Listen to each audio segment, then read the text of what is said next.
हम डिस्कस करेंगे the role of rumours and prophecies in the revolt of 1857।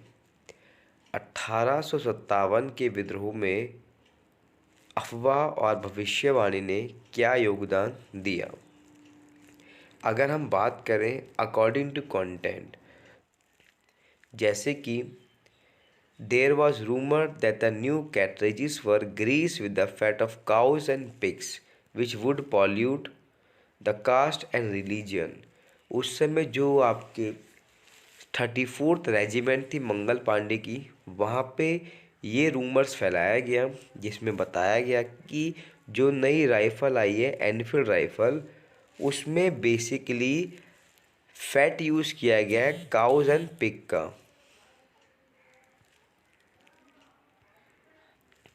जिसका purpose ये था ताकि भारतीयों का जो धर्म है वो भ्रष्ट किया जाए।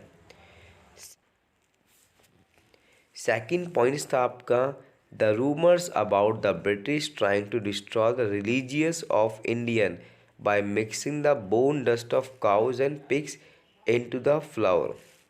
उस समय एक रिलीजियस रीज़न ये आया कि जो भारतीय लोग जिस आटे को यूज़ कर रहे हैं उसमें काउज और पिग्स की बोन्स को ब्रेक करके मिक्स किया जा रहा है, जिससे भारतीयों का धर्म बिल्कुल भ्रष्ट किया जा सके।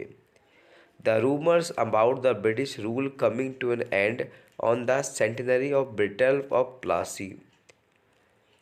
एक और रूमर्स उस समय फैला था कि शताब्दी 100 साल होने के बाद ये रूमर्स आया था। बैटल्स ऑफ प्लासी आपको मैंने बताया था 1757 में 23 जून में हुआ था, और ये जो आपका रिबेलियन था वो भी इसी डेट के आसपास हुआ।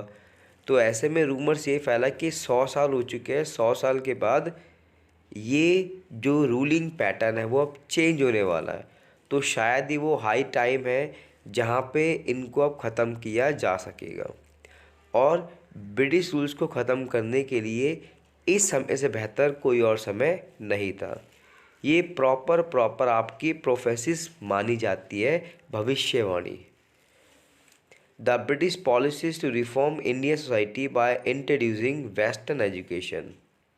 और अगर हम बात करें यहाँ पे मिशनरीज़ के बारे में, उस समय लॉर्ड कैनिंग, जिनके बारे में मैंने आपको क्लास में बताया था, ये बेसिकली जब आए थे तो इन्होंने इंडिया में वेस्टर्न एजुकेशन को प्रमोट किया था, इंग्लिश लैंग्वेज को प्रमोट किया। तो उससे एक ना प्रोफेसिस लोगों के बीच में ये भविष्यवाणी गई कि शायद अब भारतीयों को जो उनकी संस्कृत, उर्दू, जो उनका ट्रेडिशनल लैंग्वेज है, वो डिस्ट्रॉय करने का प्रयास किया जा रहा है। The activities of the Christians missionary also create doubt and the discomfort. और इसी एक्टिविटी ने क्या कर दिया सोसाइटी के बीच में, और वहीं पे जो दूसरी आपकी एक्टिविटी थी क्रिश्चियंस की, उन्होंने डिस्कम्फर्ट कर दिया, लोगों को परेशान कर दिया, जिसमें मेन थे आपके मिशनरीज़, जो उस समय हिंदुओं को धर्म चेंज करके उन्हें क्रिश्चियन में परिवर्तित कर रहे थे। तो लोग इससे ही बहुत परेशान हुए। और अगर लास्ट में हम बात करें आपके द एनेक्सेशन, और मैंने आपको स्कूल में पढ़ाया था एनेक्सेशन के बारे में, ये डलहौजी लेके आए थे। इससे जितने भी राजा थे उन सबको अपने एम्पायर में मिला लिया गया था, जिससे भारतीय रूलर भी परेशान हो गए थे। Thank you very much guys, आपने मुझे अपना टाइम दिया। Goodbye and take care.